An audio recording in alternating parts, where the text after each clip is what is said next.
All right. So before we move on to the next slide, I wanted to bring up an issue that neither Appia or Unger discussed in the require readings, and it's something that Singer definitely hasn't paid enough attention to, and it's the idea that, well, first of all, um, the United States is this country that is full of all of these resources. All of them regularly refer to it as, a very rich country. Granted, the economy has changed significantly since these people were writing on these things it was mainly in the 90s. But I think that now we have an even more vivid picture of sort of the economic disparity that is going on in the United States. So their arguments are supposed to be directed at people who aren't these super rich. They distinguish themselves, they distinguish the audience they're addressing, right? The people that they're trying to saddle these obligations with, from those who are very, very, very rich. But something that they don't really discuss enough is that even, if someone isn't super rich, their arguments are relying on this idea that most of the people that they're talking to are people with disposable income. Okay, so, since critical thinking is an important part of this class, we want to ask, what is disposable income, right? I think that most of us would think that that is the kind of income we have after paying our debts. That's the kind of income that we have after making sure to set aside enough for emergencies, right? In particular, some kind of healthcare emergency, or potentially if we lose our jobs. When we start to take those sorts of things into account, what we see is that the math for determining what our disposable income is actually very complicated, especially in the United States, because they're supposed to be the target audience in their arguments. Because most of the people in this country struggle financially, either because of debt and or having to pay for health care, and especially now, all of the different ways that COVID has impacted job security, right?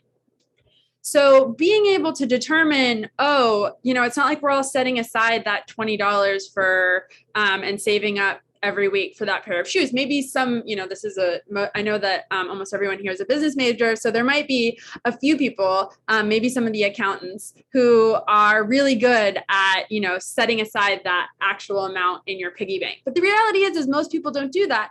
So keeping track of, okay, well, if I, pay for this, then I can, this is like, I don't actually need this. So what I should do is I should take this money and I should set it aside, and I should, send it off and donate it to some organization who's going to send it to people who actually really need it.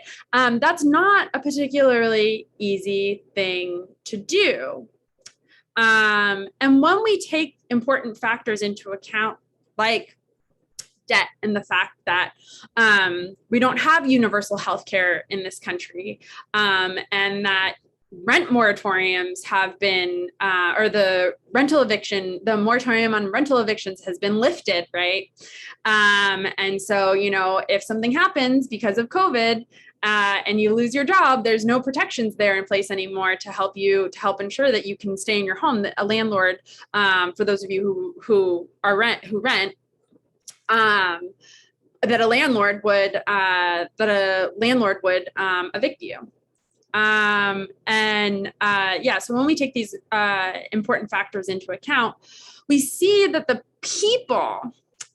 audience that Unger and Singer and Appia are addressing, does not reflect anywhere near the majority of people who are living in this rich country like the United States, which they point out over and over again, that they keep talking about. That they are assuming that their audience is much larger than it actually is. And to be entirely candid, I definitely am not someone who falls into a category of really having any kind of disposable income, even though I am very careful and I budget with what I do. Ultimately, even if, say, I don't go out to eat or I cancel my Hulu streaming subscription or whatever, that money is just money that I'm going to put towards paying off some of my student debt. That's money I'm going to put towards my credit card, right? Or best case scenario, that's money that's going to go into my savings account because we're in a situation where, job stability isn't great because of COVID. If I have a medical emergency, even though I have healthcare, because the price tag on so many different things is so high. If you have to go to the hospital, that's money that needs to get tucked away in case of an emergency. So this idea that, there's all of these people in this rich country, the United States, that could be doing so much to save these poor countries is deeply problematic. And that's definitely something that I would love to hear people talk a little bit more about in the discussion board, if that's a point that interests you. In particular, a lot of them keep contrasting the places like the United States and then third world countries, right? I would think that at least some of you are familiar now that this term third world countries is not only offensive, but it's very inaccurate. The definition of what constitutes a first world country is pretty unclear, especially when we consider all of the people living in the United States who don't have access to things like clean water, affordable health care, people that live below the poverty line, things like this. All of a sudden, when we start really comparing, these supposed first world countries with these third world countries, we see that they're not as different as a lot of people would make it out to be. And we needn't get into it for this class, but it's also something that's riddled with a lot of racism. And finally, and I think the most important and convincing point about wanting to resist using a term like third world or even developing country is that the countries that get put into those categories are countries where colonization has wreaked havoc. So these are places that, and I'm sure that every single person in this class could come up with at least one example of a country where they've heard it put into this category of, say, a developing country. And you're well aware that it's not that they're developing, it's that they were colonized, the colonizing power left, and left a huge mess in its wake. We see this especially in Africa and in lots of places in South America. So it's not so much that there's a lack of sophistication or they haven't developed as quickly. It was that there was something that there were negative consequences akin to like being ravaged by war that a lot of these places are recovering from. So just as a side note, I think that it's important to see the distinction that the people that were reading didn't really keep in mind, which is that the contrast isn't as sharp as they would like it to be. And it's not a matter of, oh, there's a lack of sophistication or things like this. Like, it's places that are recovering from larger global powers really doing horrible things and wreaking havoc in those areas. Okay, so with that caveat, let's continue with Appiah's Appia's response to the problems that come up with the Singer principle. So, like I said, the emergency principle doesn't tell us very much about what we're supposed to do when we get that mail in the letter, or the thing comes up in our news feed, or the email. He says what can help us, though, is, or what will help us answer that question, is by bearing in mind these three core moral principles. And he takes these principles to be, and I think in many ways they are, intuitively, they seem right. It seems, and it's also something that, you could further construct some pretty strong arguments to support. So this first principle is just people deserve access to food, shelter, clean water, and healthcare. People deserve to have their basic human needs met. That's the first principle. Second principle.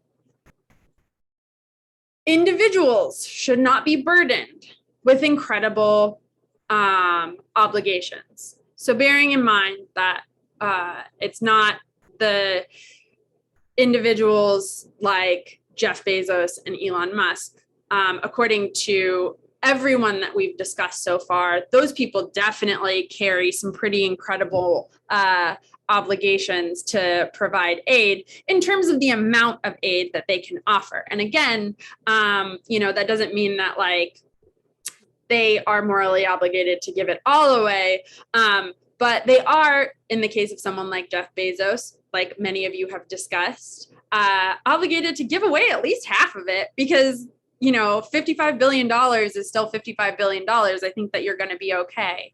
And thinking about what the other $55 billion could do for people in terms of saving lives, like that seems like if it's no skin off your nose, then that seems like something that you should definitely be doing to help. So again, it's not those kinds of people. The people that Singer and Unger are talking about are supposed to be people like us, as we talked about a little bit. It's not exactly right, but I do think nonetheless, there is this pressing question of when somebody comes up like on Twitter or Instagram saying that they need help getting their rent covered, or they want you to donate to the New York Bail Fund, something like this. I think we're seeing, and we continue to see a lot of people utilizing social media, reaching out, asking people to provide aid for worthy causes. So it's when that stuff shows up and it's like, okay, without thinking about, how much, like what my credit card payment is this month and like how much I'm going to have to pay off ultimately. What do I owe there? Because when it pops up on our screen or it shows up in the mail, or we even like hear about it through someone, if we can help, we feel that urge to help. So we want to still answer this question, right? We want to answer this envelope question about UNICEF. But we also, according to Appia, we aren't saddled with like an incredible obligation to give everything away, no matter how hard the math might be to determine really like what disposable income is there. And the third moral principle is that our obligations to strangers never override the obligations we have to those closest to us. And you can define closest any which way that is significant to you, because that's the point, right? Your community, perhaps your family, perhaps your chosen family, perhaps your friends, perhaps members of groups and organizations to which you belong that are very important to you. But it's that immediacy. It's the thing that you have some kind of connection to, that Appia is saying, no matter what you owe, say somebody that comes up on your Twitter feed, or someone sending you an email, no matter what you feel like you might be obligated to give, that amount should never compromise your ability to help the people closest to you, or your desire to help the people closest to you. Okay, so we have these three principles. humans have basic human rights. They have needs that should be met.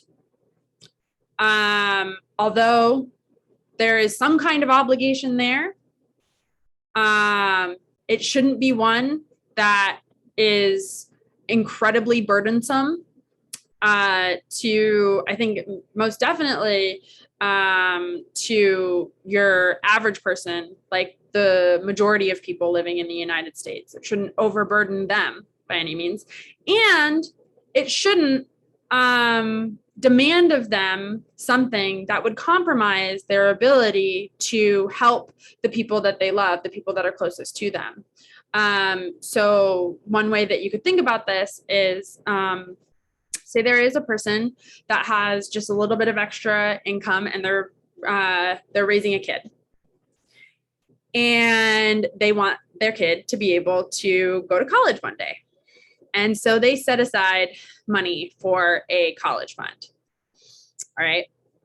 Now, hopefully, things are going to change in terms of the cost of college, because as I'm sure there are at least some people in this class are familiar with, it's very easy to get loans and go into debt. So, your parents funding your college education isn't the only way to get there. But nonetheless, I think that I would hope that everybody here could understand someone who wants to set aside at least some money for their kid, if they can, to go to college, to maybe alleviate that debt load a little bit. All right. Now, what 3 is saying is that that person might have $10,000 put away in 18 years, might get $10,000 put away. And no matter how much that might help someone on the other side of the world who is lacking access to, medicine or water or something like this, lacking access to something that they depend on in order to live, that person with that college money saved up is not obligated to donate that money. That is a constraint that Appia argues. That's a constraint on the kinds of obligations that we have to others far away. So even if we want to grant that, yeah, there is some obligation to help people who are on the other side of the earth, to do things that would stop them from dying, it should never come at the cost of us being unable to do something for someone close to us, like a child or a family member or something like this. Okay, so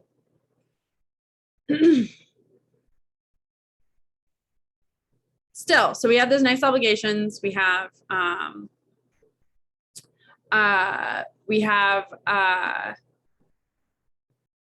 some idea of, like, all right, so there is some kind of obligation to help people, even if they're really far away.